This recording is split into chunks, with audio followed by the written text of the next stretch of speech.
Hi, everybody. Welcome to the new normal. I'm your host, Lisa Davis, aka Litecoin Lisa, and we've got another crypto journey for you today. You guys, we all know him as Hankowitz. So if you follow along in the chat, you'll see Hankowitz in there quite a bit. We're going to find out what he thinks about crypto. So while we take this quick break, you guys give us a like, share this video, and let's get to know Hankowitz a little bit.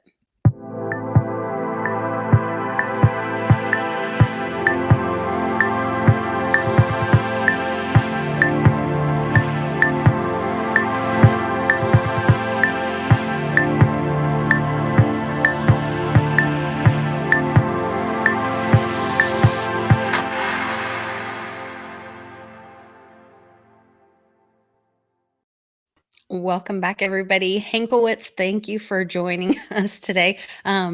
We had just a couple seconds to talk, and the conversation was really good. And I was like, man, we should be recording this. So I asked if you would jump on and share your crypto journey. So I appreciate you doing that. I think a lot of people know you in the chats. You're very active in our community. So how are you doing today, first of all, I guess? I'm well. It was like 88 degrees in Pennsylvania today, which was a big change because I've been kind of waiting for the weather to turn. But yeah, weather is crazy. Crypto market's crazy, and I'm doing great.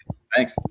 Yeah. So I just did my Wednesday show, and we went through it was something my husband pointed out. If you go back through last night, all the market or all the different coins at about somewhere between 815 to 820, everything tanked. It's not like just Bitcoin tanked or just a couple coins or just the altcoins tanked.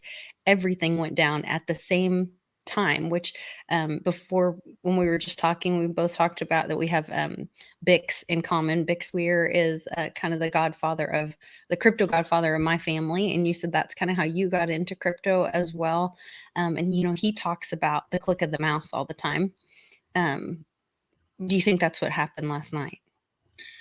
Yeah, I mean, so getting into cryptocurrencies, it's like, well, you want to exit the system, you want to exit a manipulated system and get into something where we have more control and it's just, kind of less corrupt.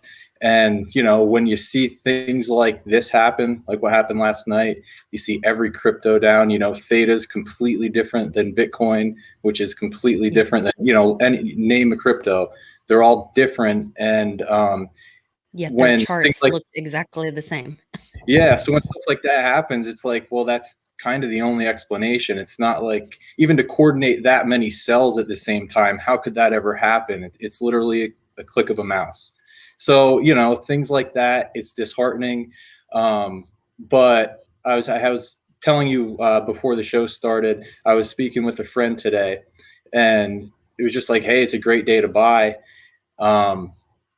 It's a great day to buy when the prices are low. People are freaking out, especially the new people. I've been there, 3.5 years ago, whenever there was a dip, it's like, okay, what do I do? Do I freak out? Do I sell? But you hold strong. And in terms of trying to get out of a market that's manipulated, learning about our monetary system, how fiat dollars work, it's tough to see that the crypto market is manipulated. But the thing about the crypto market is you don't have to spend it. In a fiat market where everything's centralized, you're holding on to your dollars, and it's rarely is it going to gain value. So you're left to hold, you're left to spend it. But with cryptos, you can just hold through the dips, and it's going to go back up. This is just a game they play to shake the weak hands out.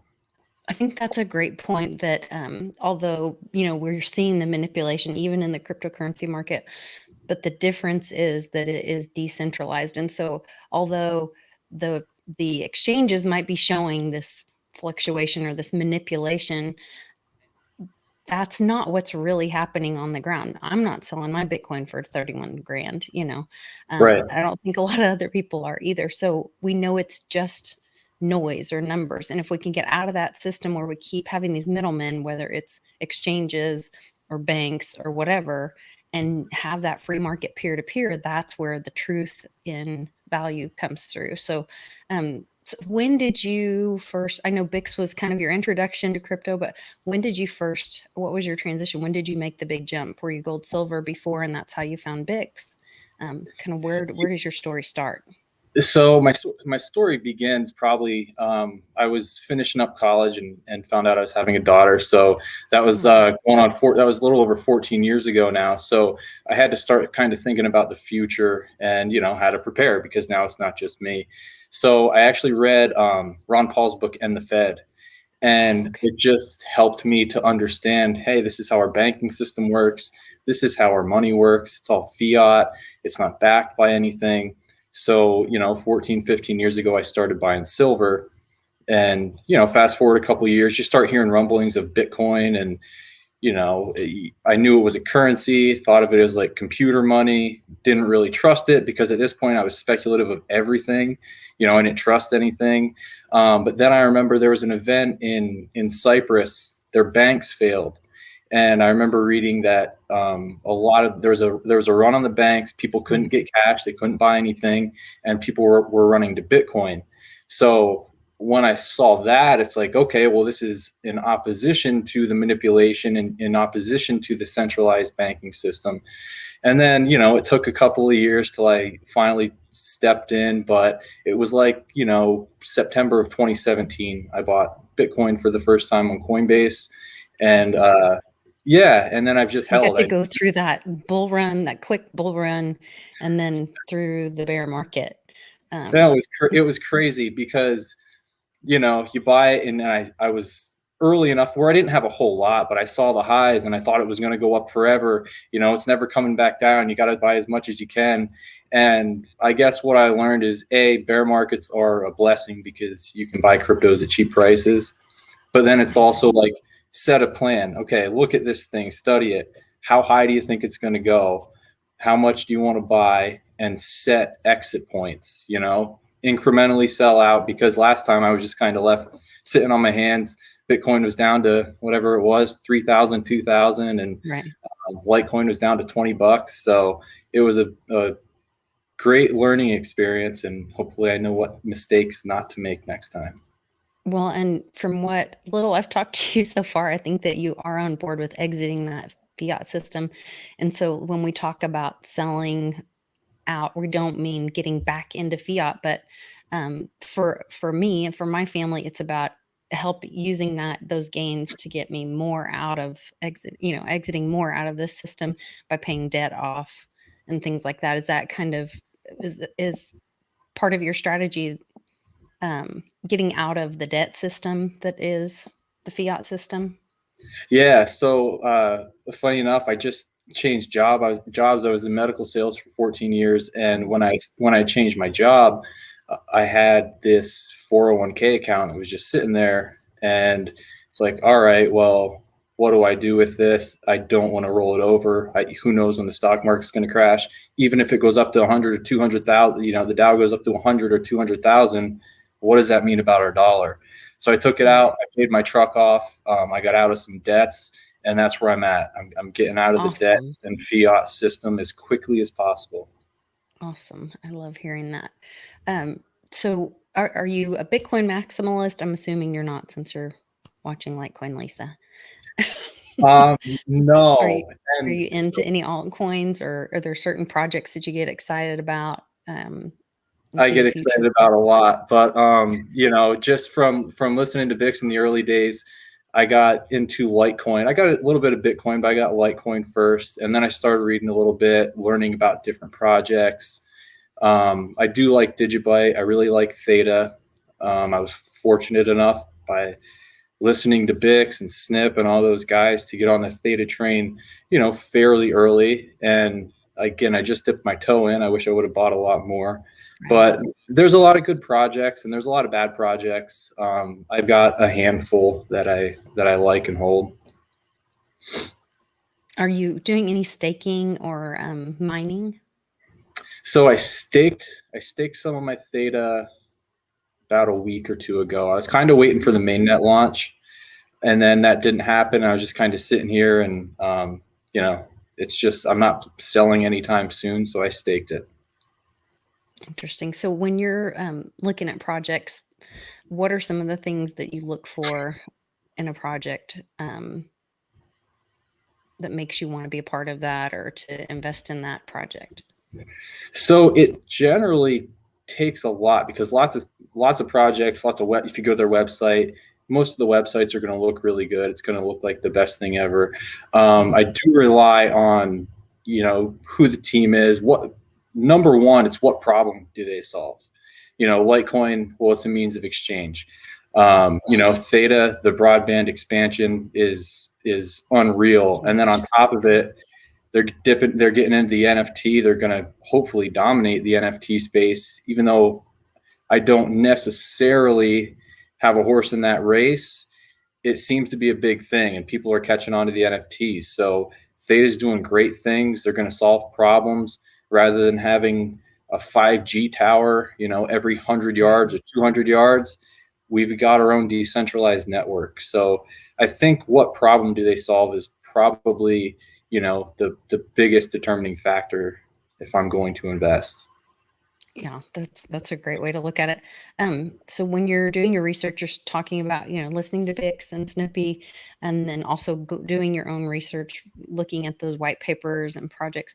Where do you get most of your crypto news or information? What's kind of the best go-to source for you? It's really the community. I'd say I rely on you, Bix, Snippy, all those guys. The chat always has some really good information and provides some good sources to look up. But it's really all over the place. I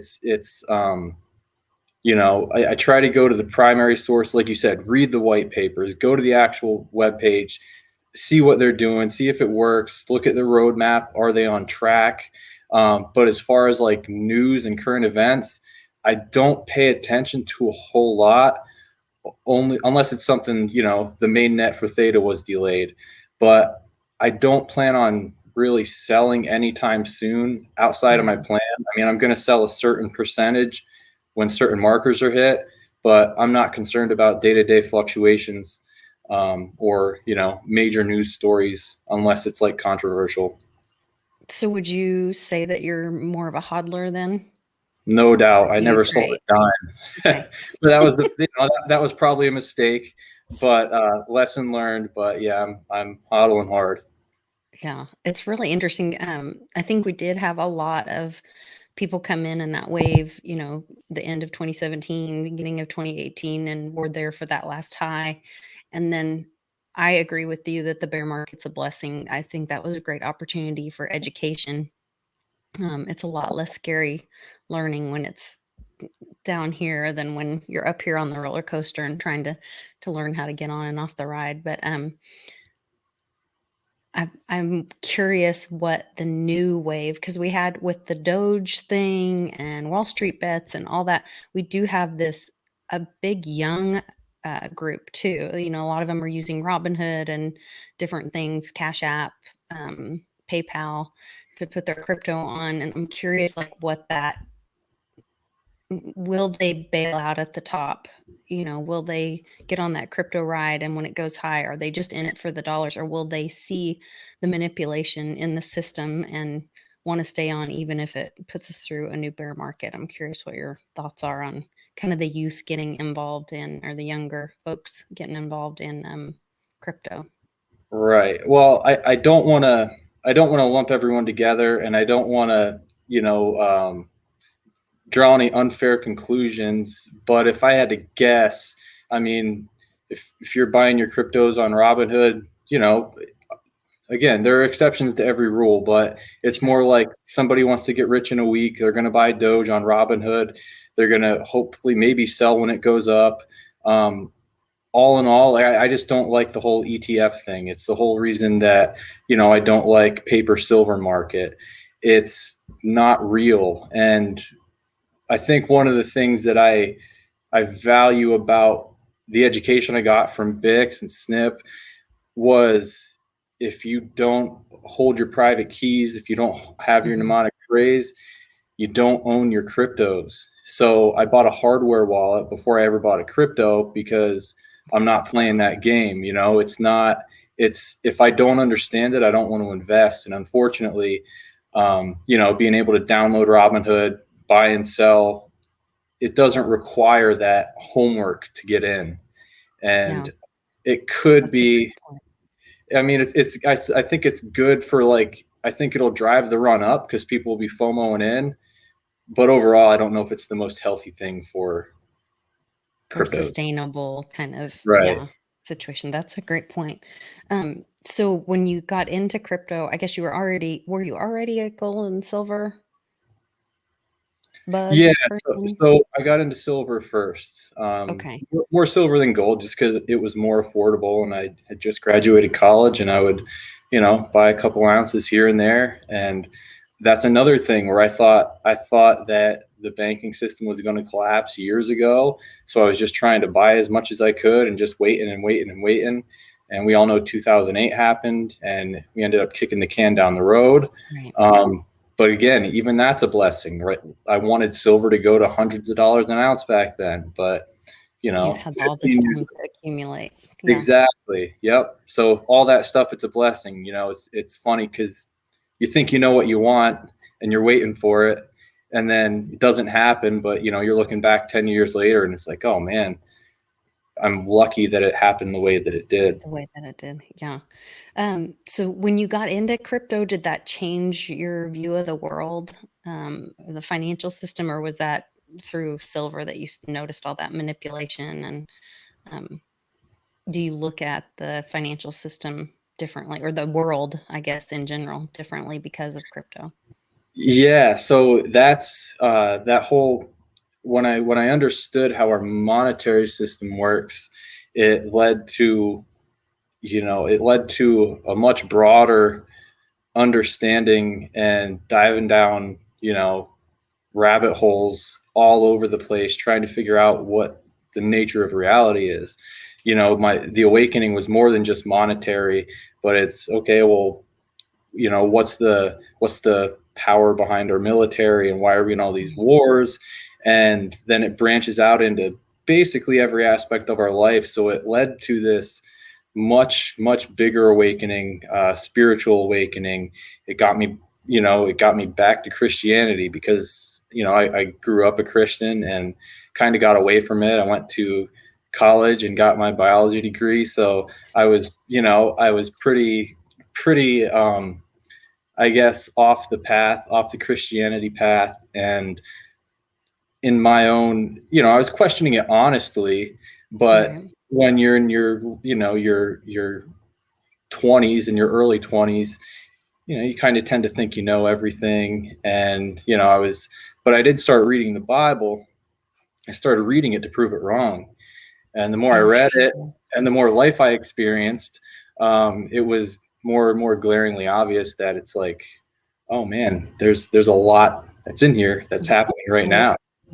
a lot of truth. Yeah. Yeah. There was, there's just, the History Channel has some really odd, um, videos on right now, and one of them was the something about the apocalypse, and it's all just like a bunch of these biblical things that they're talking about. So, and a lot of it lines up with what's going on right now. Just It's really wild. interesting. It's wild how accurate it is. And the good thing is it's gotten me closer to certain members of my family. Yeah. Because it just allows people that I can be honest with, people that I've talked to when I was not a Christian. I would talk to those people honestly and respectfully and just let them know where my mind was at. But it's nice now to be able to kind of go back and throw ideas off them and say, hey, what do you think about this? Look at this. And just kind of get different perspectives. That's awesome. I love that. And I love that you're so open-minded about it. Going through indoctrination camp and then college, Yeah. and getting a biology degree, but then still, knowing what you were taught and saying, can I have that safe place too to ask those questions? When somebody doesn't give you that safe place to at least ask a question or have an alternative thought, it makes it really hard for you to come up with your own solution or truth, or for you to really believe it because you're being told what to believe instead of experiencing it or finding it out yourself. So I think that would be a really powerful way to learn, and have that be part of your life. Yeah, I'm lucky. I've got a big family and they're awesome. And I've got some cousins that are close to me in age, and, the whole way through, I'm just fortunate. That is a huge blessing. Yeah. Um, So for your family and friends, are you sharing about crypto, and what do you notice about, are some of them open to it, or do they think it's a negative thing, and kind of how is that being accepted or received? It's a challenge in general. I think that, when we're in a conversation, they listen and, they know who I am. And I think in general, they know that I'm thinking things out and not just like, jumping on some crazy train trying to, Right. pump everything up. But, it is a challenge to get people to really grasp it and really see it. I've gotten, two family members to kind of dip their toe into the water a little bit. But other than that, it's been bleak. I can probably count on one hand the number of close friends and family members that I have that own any crypto, and there's like two other people I know that truly understand it. So I was a bit more outspoken 3 years ago when Hmm. Bitcoin was running up to 20,000. Right. But you live and you learn, and you can provide all the information in the world, but you Can't be can't a make prophet in people your own see it. hometown Yeah, sometimes. yeah, yeah. Yeah, for sure. But again, that's another lesson learned, though. You learn Yeah. what not to get worked up about, and you can't make people do things. So to each their own. Yeah, I want to think, and that's freedom. I think it's interesting. You were talking. I don't know if it was before we were on or just while we've been recording, but you were talking about how difficult it is. Like you start telling people about it, and then it's like, I almost told them too much. Like, does it get too complex at some point? Because people don't even know what's really going on with our current financial system. Where do you think that kind of that tipping point is about how much tech do people really need to know to get into crypto? Um, I think that anytime I've tried to get technical, it hasn't really gone well. But you have to understand. I mean, I remember some of the first conversations I was having. It was either Thanksgiving or Christmas of 2017, so it was like Hmm. nearing the top. So I was starting to talk about it a little bit, aunts and uncles at Christmas time, and there was just still this like overwhelming um, fake knowledge that our dollars are backed by gold and silver. Because I was just trying to explain to them, hey, our dollars aren't backed by anything. No, our dollars are backed by gold. Well, no, Nixon took us off the gold standard in 71. Like it hasn't been Right. that way for 40 years. So if that's the barrier if they don't even understand how our money works, they're not going to see the necessity for something like, Bitcoin or Litecoin or any type of non-fiat currency. They never had to Right. think about it. Like you said, swipe the card and don't think about it. Yeah. Well, and I almost think that's part of like the bad guy's plan was to move people to credit cards so they didn't think about it. Because I remember being a little kid and like if I had money in my pocket, I wanted to hold it and I didn't want to give it away, you know. Right. But once you get a little older and you get a credit card, you're just woof, woof, woof, you don't even think about how much you just spent in a day, you know. Right. You don't have to So balance it's your like, your your your checkbook anymore. Everything's done for you. You don't even think about it. hmm, definitely crazy. Um, so do you, let's see, I asked you where you got your news. I wanted to make sure I go through all my questions because I've got some great information out of you already. Do you have a crypto dream or goal? I know when you started talking, you said, what kind of even started you on the path of looking into silver was your daughter being born and looking at providing for your family for the future and long term. Um, have you expanded your dreams and goals? Is there one that's specifically tied to crypto? Well, I think at this point, depending on what happens with the silver market, I think it's mostly dependent on crypto. I mean, silver could take off, and I think that's going to be a longer term fight. 15 years later, I'm still kind of waiting on it. But as Right. far as like what I want to do, I want to get out of debt. Number one, I want to pay my house off, and if I mean if cryptos go where I think they're going to go, I want to retire by the time I'm 40. But whether that happens or not, who knows? I'm not even close. But, if theta gets where Bix says it's going to go, And, you know, if there is any type of monetary system shift in, Yeah. you know, if the dollar collapses, that's kind of a game changer, but I'm not banking on it. Right now, I just want to get out of debt and, you know, maybe do some cool things, maybe travel, maybe get an RV, who knows.